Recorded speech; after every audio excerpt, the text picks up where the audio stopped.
குழந்தைகளை சப்பியாக்க 10 காலை உணவுகள். என் குழந்தைய காலையில எந்திரிச்சோடனே பிரேக்ஃபாஸ்டே சாப்பிட மாட்டாங்க, ஈஸியா ஸ்கிப் பண்ணிட்டு போயிடுறாங்க அப்படின்னு நினைக்கிறாங்க மதர்ஸ். ஒரு சில மதர் வந்து எனக்கு ஹெல்தியா என் குழந்தைக்கு கொடுக்கணும், ஆனா ஒரு 10 நிமிஷத்திலேயே கொடுக்குற மாதிரி ஏதோ ஃபுட்ஸ் எல்லாம் இருக்கா அப்படின்னு கேட்டு வராங்க. ஒரு சில மதர் வேகமா பிரேக்ஃபாஸ்ட் செய்யணும் அப்படிங்கிறதுக்காண்டி ஈஸியா ரெடி டு ஈட் அப்படிங்கிற மாதிரி இருக்கிற ப்ராடக்ட்டோ இல்ல கார்ன்ஃபிளெக்ஸ் மாதிரி விஷயங்கள் எல்லாம் பால்ல போட்டு கொடுக்குறாங்க. ஒரு சில மதர் பாலை மட்டுமே காலைல கொடுத்துட்டு இல்ல டீ பிஸ்கெட் மட்டுமே கொடுத்துட்டு அதான் பிரேக்ஃபாஸ்ட் அப்படின்னு நினைச்சிட்டு இருக்காங்க. ஒரு குழந்தைக்கு ஹெல்தியான பிரேக்ஃபாஸ்ட் எதெல்லாம் கொடுக்கலாம், அது ஏன் நான் ஹெல்தி அப்படின்னு சொல்றேன், உங்க குழந்தைக்கு எப்படி பிடித்த மாதிரி மாத்தி அதை கொடுத்து அவங்கள சாப்பிட வைக்கலாம் அப்படிங்கிறது இந்த வீடியோவை ஃபுல்லா பாத்தீங்க அப்படின்னா உங்களுக்கு புரிய வரும். இந்த வீடியோவை முதல்ல இருந்து கடைசி வரை ஸ்கிப் பண்ணாம பாருங்க. அப்பனாதான் நான் சொல்ல போற ஒவ்வொரு உணவையும் நீங்க நோட் பண்ணி வச்சுக்க முடியும், உங்க குழந்தைக்கு செஞ்சு கொடுக்க முடியும். நம்ம சேனலை சப்ஸ்கிரைப் பண்ணி வச்சுக்கோங்க. இது மூலம் தான் நம்ம சேனல் நிறைய மதர்ஸ்க்கு போய் ரீச் ஆக போகுது. நான் உங்களுடைய டாக்டர் திவ்யா ராமமூர்த்தி, ராமநாதபுரத்தில் 40 வருடத்துக்கும் மேலாக மருத்துவ சேவையில் சிறந்து விளங்கும் சத்யா மருத்துவமனை குழந்தை நல மருத்துவராக இருக்கிறேன். முதல்ல ஏன் இந்த பிரேக்ஃபாஸ்ட் அப்படின்னு சொல்லக்கூடிய காலை உணவு முக்கியம் அப்படின்னா, குழந்தை வந்து ரொம்ப நேரத்துக்கு வந்து ஃபாஸ்டிங்ல இருப்பாங்க. பெரியவங்க நம்மளாவது ஒரு லேட் ஒர்க் பண்ணிட்டு வரீங்க 9 o'clock அப்படி சாப்பிடுவோம். ஆனா குழந்தைங்க அப்படிங்கிறது ஏர்லியாவே சாப்பிட்டுருவாங்க. ஒரு 7 மணிக்கு சாப்பிட்டுட்டு 8 மணிக்கு தூங்குற ஒரு குழந்தை காலையில வந்து ஒரு 8 மணிக்காவது வந்து உணவு வந்து சாப்பிடணும். அந்த மீல் அவங்க ஸ்கிப் பண்றாங்க அப்படின்னா டைரக்டா லஞ்சோ இல்ல மிட் ஸ்நாக் மாதிரி ஏதோ சாப்பிடுறாங்க அப்படின்னா ஒவ்வொரு ஒரு 12 ஹவர்ஸ்க்கு மேல ஒரு ஃபாஸ்டிங் இருக்கிறது அப்படிங்கிறது நல்லதில்லை. குழந்தையுடைய மூளை அப்படிங்கிறது நல்ல ஆற்றலா இருக்கும். மூளை மட்டும் இல்லாம உடல்ல எந்த உறுப்புமே நல்ல டெவலப்பிங் ஸ்டேஜ்ல இருக்கிறனால அவங்களுக்கு தேவைப்படுற எல்லா போஷாக்கும் கிடைக்கணும். முக்கியமா குளுக்கோஸ் மாதிரி விஷயங்கள் காலையில ஒரு குழந்தைக்கு நல்ல பேலன்ஸ் டயட் கிடைக்குது அப்படின்னா அவங்களுக்கு ஒரு பெரிய ஒரு சொத்து கிடைச்ச மாதிரி. அவங்களுடைய மூளை வளர்ச்சி ஆகட்டும், அவங்களுடைய உடம்புல மத்த வளர்ச்சிகளும் ஈஸியா நடக்கும். ஆனா இப்ப காலகட்டத்துல குழந்தைகளுடைய லைஃப் ஸ்டைலே மாறிடுச்சு. லேட் நைட் தான் தூங்குற மாதிரி இருக்கு. ஒரு 11-11:30 தான் வந்து குழந்தைகள் வந்து தூங்குறாங்க அப்படின்னா காலையில ஒரு 7 o'clock எந்திரிச்சாதான் அவங்க வந்து வேன் பிடிச்சு ஸ்கூலுக்கு போக முடியும் அப்படிங்கிறது. இன்னொன்னு, காலை எந்திரிச்சதுக்கும் அவங்க ஸ்கூல் வேன் ஆகி கிளம்பிக்கு போறதுக்கும் டைம் டியூரேஷன் வந்து ரொம்பவே ஷார்ட்டா தான் இருக்கு. நிறைய குழந்தைகளுக்கு ஒரு 1/2 hour தான் இருக்கு. அப்படிங்கிறப்போ எந்திரிச்சோடனே ஒரு பால் அந்த மாதிரி கொடுக்குறாங்க அப்படின்னா ஃபில்லிங்கா ஃபீல் பண்ணுவாங்க. அடுத்து வந்து மீல் சாப்பிடாம போயிடுறாங்க. ஸோ முக்கியமா உங்க குழந்தைக்கு ஸ்லீப் டைமை வந்து நீங்க ஃபிக்ஸ் பண்ணி வைக்கணும். 9 to 10 hours ஆவது ஒரு ஸ்லீப் வந்து குழந்தைக்கு தேவைப்படும்.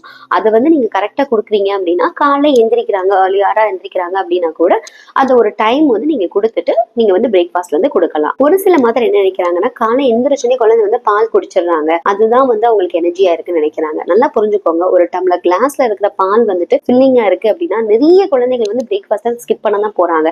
ஸோ அதே நாளடைவில் அதே மாதிரி பழகுறாங்க அப்படிங்கிறப்போ அந்த பாலையுமே குடிக்காம போயிடுவாங்க.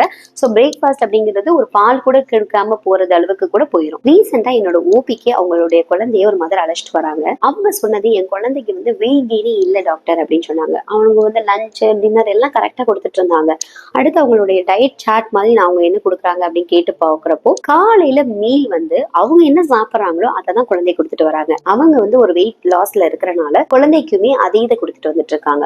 முட்டையா இருந்தா கூட வந்து வெள்ளைக்காரம் மட்டும் கொடுக்கறது, வெஜிடபிள் சூப் கொடுக்கறது. அவங்க மதர் சொன்னது, நான் வந்து வெயிட் லாஸ்ல இருக்கேன், நான் என்ன சாப்பிட்றேனோ அதே இது நல்லதுன்னு நினைச்சு என் குழந்தைக்கு நான் கொடுத்துட்டு வந்துட்டு இருக்கேன் அப்படின்னு நினைக்கிறாங்க. ஸோ நிறைய பேரண்ட்ஸ் இந்த மாதிரி தவறு செய்யறாங்க. தனக்கு எது நல்லதோ அதை தான் குழந்தைக்கு கொடுக்கணும் அப்படின்னு நினைக்கிறாங்க. நல்லா புரிஞ்சுக்கோங்க, பெரியவங்க நம்ம அடல்ட்ல வந்து எது எது நம்மளுக்கு நல்லது இல்லை அப்படின்னு நம்ம சொல்றோமோ அது எல்லாமே நல்ல விதத்துல குழந்தைக்கு கொடுக்கறப்போ நல்லதுதான். இன்றைய காலகட்டத்தில் நிறைய பேரண்ட்ஸ் இதை பண்றாங்க. வெயிட் லாஸ்ல வந்து ஒரு டயட் ஃபாலோ பண்றாங்க அப்படின்னா அதே டயட்டை குழந்தைக்கு வந்து கொடுத்துட்டு வந்துட்டு இருக்காங்க. இதுல ஏன் அப்படின்னா குழந்தைகளை பொறுத்த வரைக்கும் என்னென்ன சத்துகளோ எல்லா சத்துகளும் சரிவிதமா கிடைக்கணும். ஒரு உதாரணத்துக்கு கொழுப்பு சத்து வந்து பெரியவங்களுக்கு நம்மளுக்கு வேணாம், கொஞ்சம் அவாய்ட் பண்ணுங்க அப்படின்னு சொல்லுவோம். ஆனா அதே கொழுப்பு சத்து நல்ல விதத்துல குட் ஃபேட்டி ஆசிட்ஸ் வந்துட்டு குழந்தையுடைய பிரெயின் டெவலப்மெண்ட்டுக்கு ரொம்பவே அவசியம். ஸோ நீங்க என்ன டயட் ஃபாலோ பண்றீங்களோ அதே இதை குழந்தைக்கு கொடுக்கணும் அப்படிங்கிறது அவசியம் இல்லை.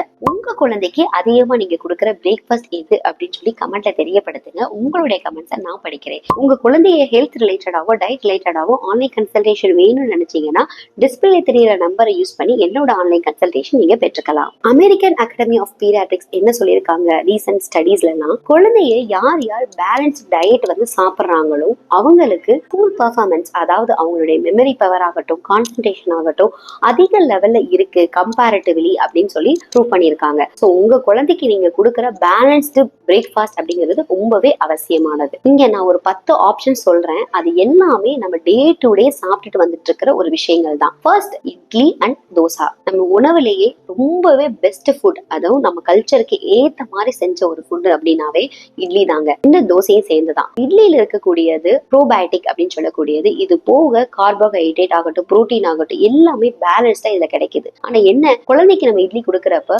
சாம்பார் அப்படிங்கறத நம்ம கொடுக்கறது இல்ல, வெறும் பால் மட்டும் ஊத்தி கொடுக்குறாங்க நிறைய பேரண்ட்ஸ். அந்த தவிர நீங்க செஞ்சிடாதீங்க. குழந்தைக்கு நீங்க கொடுக்குறீங்க அப்படின்னா இட்லியோட சேர்த்து ஒரு ஸ்பூன் நெய் ஆகட்டும், அதுக்கு மேல வந்து சாம்பார் போடுங்க. சாம்பார்ல எல்லா காய்கறியும் நீங்க சேர்த்துக்கலாம்.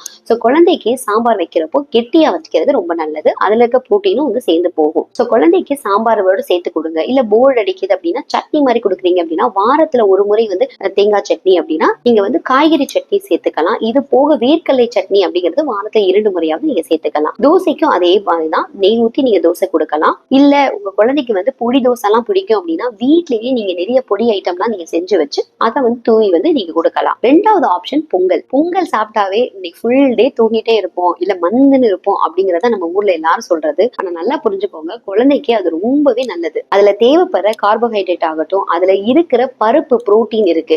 இது கூட சேர்த்து நல்லா சாம்பார் அதுலயும் காய்கறி போட்டு சாப்பிட்டீங்க அப்படின்னா கரெக்டான பேலன்ஸ் டயட்டாவே இருக்க போகுது.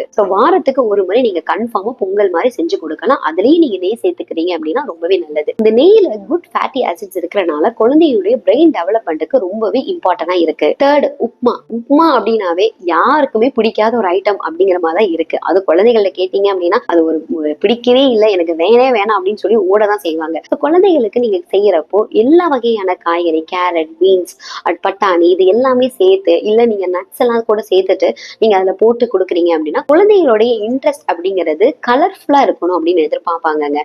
டிஃப்ரெண்டான வெரைட்டிஸ், டிஃப்ரெண்டான கலர்ஸ் அண்ட் டிஃப்ரெண்ட் டெக்ஸ்டர்ஸ் வந்து அவங்க ட்ரை பண்ணணும்னு நினைப்பாங்க. நிறைய போர்டா ஒரே மாதிரி விஷயத்த கொடுக்குறீங்க அப்படின்னா தான் குழந்தைகளுக்கு பிடிக்காம போயிடும். உப்புமா மாதிரி விஷயங்கள் நீங்க செய்யறீங்க அப்படின்னா கூட கலர்ஃபுல்லா செய்யுங்க. அது கூட வந்து சாம்பார் அந்த மாதிரி நீங்க சேர்த்து கொடுக்கலாம். 4th, smoothie. அதாவது நிறைய பேரண்ட்ஸ் என்ன பண்ணுவாங்க, காலையில ஒரு டம்ளர் பால் இல்ல ஒரு பனானா கொடுக்கறது ரொம்பவே நல்லது அப்படின்னு நினைச்சுக்கிறாங்க. நல்லா பாத்துக்கிட்டீங்க அப்படின்னா ஒரே பனானாவை டெய்லி சாப்பிட்டு வராங்க அப்படின்னா அந்த குழந்தை 6 மாசத்துல திரும்பி அந்த பனானா கூட சாப்பிடாம போயிருவாங்க. அதெல்லாம் நீங்க பண்ணாம பாலை நல்லா திக்கா காய்ச்சி அதுக்கு மேல நிறைய ஃப்ரூட்ஸ், அவங்களுக்கு பிடித்தமான எல்லா ஃப்ரூட்ஸையும் நீங்க கலர்ஃபுல்லா போட்டுட்டு அதுக்கு மேல நட்ஸ் மாதிரி விஷயங்கள் சேர்த்துக்கலாம். சில குழந்தைகளுக்கு வந்து இனிப்பு ஆசைப்படுறாங்க அப்படின்னா பேரிச்சம்பளத்தை வந்து நீங்க வந்து சேர்த்து நீங்க வந்து ப்ரிப்பேர் பண்ணலாம். இந்த மாதிரி எல்லாம் நீங்க கொடுக்கறப்போ குழந்தைக்கு நல்ல எனர்ஜி ரிச்சாவும் இருக்கும், ரொம்ப நேரத்துக்கு அவங்க எனர்ஜெட்டிக்கா ஃபீல் பண்ணுவாங்க. 5th, சப்பாத்தி. நம்ம ஊர்ல சப்பாத்தி அட்லீஸ்ட் ஒரு வாரத்துல ஒரு தடவையாவது நம்ம சாப்பிடுவோம். ஆனா என்ன அப்படின்னா வெறும் சப்பாத்தி இனிமேல் நீங்க குழந்தைகளுக்கு கொடுக்காதீங்க. சப்பாத்திக்கு மாவு செய்யறப்போ அதுக்கு தண்ணிக்கு பதிலா காய்கறியை வேக வச்சு அந்த காய்கறியோட சேர்த்து நீங்க மிக்சியில அரைச்சீங்க அப்படின்னா தண்ணி பதத்துக்கு வந்துடும். அதை நீங்க வந்து குழந்தைக்கு சப்பாத்தியோடய சேர்த்து கொடுக்கலாம். குழந்தைங்க எல்லாம் கீரையை வந்து சாப்பிட மாட்டாங்க அப்படின்னா நீங்க இந்த கீரையை நல்லா வேக வச்சு சேர்த்து வந்து அரைச்சு அதுல சப்பாத்தி மாவோட போடுறீங்க அப்படின்னா பச்சை கலர்ல வந்து சப்பாத்தி மாறிடும். குழந்தைக்கு வந்து ஒரு கீரை வந்து பச்சை கலர்ல ஆகுறது, கேரட் வந்து ஒரு ஆரஞ்சு கலர்ல வரும், அடுத்து பீட்ரூட் சேர்க்கிறீங்க அப்படின்னா அது ஒரு கலர்ல வரும். இந்த மாதிரி கலர்ஃபுல்லாவே நீங்க கொடுக்குறீங்க. இன்னொன்னு சப்பாத்தி எல்லாம் கொடுக்குறீங்க அப்படின்னா வந்து ஷேப் கட்டர்ஸ் எல்லாம் ஏதாவது இருக்கு அப்படின்னா நீங்க அதை யூஸ் பண்ணி பார்க்கலாம். குழந்தைங்களுக்கு டிஃப்ரெண்ட் ஷேப்ஸ் எல்லாம் இருக்கு அப்படின்னா கூட அதுல கூட இன்ட்ரெஸ்டா வந்து சாப்பிடுவாங்க. இது வந்து ஸ்டஃப்டு பராத்தா மாதிரி நீங்க ட்ரை பண்ணலாம். சப்பாத்தியோட மாவோட சேர்த்து வந்து உருளைக்கிழங்கெல்லாம் சேர்ந்து இல்ல பட்டாணி எல்லாம் சேர்த்து நல்லா பராத்தா மாதிரி கூட நீங்க வந்து ட்ரை பண்ணி கொடுக்கலாம். 6th, எக்ஸ் அப்படின்னாவே குழந்தைகளுக்கு வந்து பாயில்டு தான் கொடுக்கணும் போல அப்படின்னு நினைச்சிட்டு நிறைய பேரண்ட்ஸ் கொடுக்குறாங்க. இல்ல நீங்க வந்து ஆம்லேட் மாதிரி கூட ட்ரை பண்ணலாம். நீங்க ஆம்லேட் எல்லாம் போடுறீங்க அப்படின்னா எல்லா வகையான வெஜிடபிள்ஸும் நீங்க அதுல வந்து துருவி போட்டுக்கலாம். அது முக்கியமா கேப்சிகம்லாம் நீங்க அதுல சேருங்க. சேர்த்துட்டு அதுக்கு மேல வந்துட்டு சீஸ் மாதிரியோ இல்ல வந்து நெய் மாதிரி கூட நீங்க ஊத்தி கொடுக்குறீங்க அப்படின்னா ஒரே ஒரு ஆம்லேட் சாப்பிடுறாங்க அப்படின்னா அதுலயே கேலரி வந்து அதிகமா ரிச்சா இருக்கும். குழந்தையுடைய எனர்ஜி அப்படிங்கிறது கொஞ்சமா தான் சாப்பிடணும்னு நினைப்பாங்க. அப்படின்னா அளவு வந்து கொஞ்சமா தான் இருக்கணும், ஆனா அதோடைய எனர்ஜி வந்து அதிகமா இருக்கணும். இதுக்குதான் வந்து ஹை கேலரி டென்ஸ் ஃபுட் அப்படின்னு சொல்லுவோம். இந்த கான்செப்ட்ல தான் நம்ம வந்து ஃபுட்டை கொடுக்கணும்.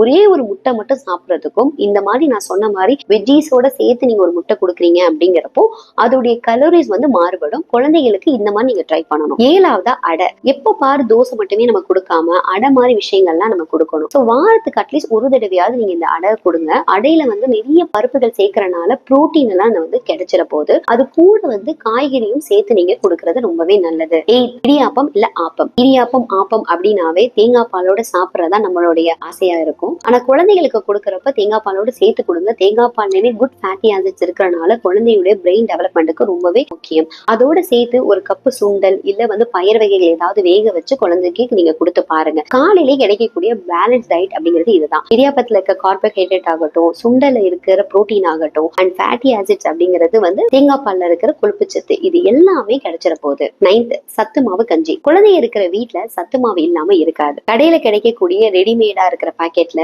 ஆடட் சுகர் மாதிரிலாம் இருக்கிறனால அதை ரெக்கமெண்ட் பண்றது இல்ல. நீங்க வீட்லயே செஞ்சிருக்கீங்கன்னா ரொம்பவே நல்லது. சத்து மாவு கஞ்சி எல்லாம் கொடுக்குறீங்க அப்படின்னா அது கூட ஒரு முட்டை கொடுக்குறீங்க அப்படின்னாவே பேலன்ஸ் டயட்டா ஆயிர போகுது. நிறைய பேரண்ட் என்ன கேட்பாங்கன்னா காலையில பால் குடிச்சிடுறாங்க, அதனால இந்த மாதிரி சத்து மாவு கஞ்சி எல்லாம் குடிக்க மாட்டாங்க அப்படின்னு சொல்லுவாங்க. சோ அந்த மாதிரி குழந்தைகளுக்கு நீங்க என்ன பண்ணலாம் அப்படின்னா அன்னைக்கு மட்டும் பால் ஒரு அரை டம்ளர் மட்டும் கொடுங்க. நீங்க யோசித்து பாருங்க, ஒரு குழந்தை பால் மட்டுமே ஒரு டம்ளர் குடிக்கிறாங்க அப்படின்னா வயிறு ஃபில் ஆயிடுச்சுன்னா திரும்பி அகைன் ஒரு சத்து மாவு கஞ்சி மாதிரி விஷயங்களை குடிக்க மாட்டாங்க. சோ நீங்க என்ன பண்ணலாம் அப்படின்னா ஒண்ணு நீங்க அந்த பால் குடிக்கணும் அவசியம் இல்லை. இனி ஈவினிங் ஸ்கூல் போயிட்டு வராங்க அப்படின்னா அப்ப கூட நீங்க பால் கொடுத்துக்கலாம். இல்ல நீங்க குழந்தை குடிக்கணும் அப்படின்னு ஆசைப்படுறீங்க அப்படின்னா அரை டம்ளர் பால் மட்டும் அப்ப நீங்க கொடுத்துக்கோங்க. 10th oats or millets.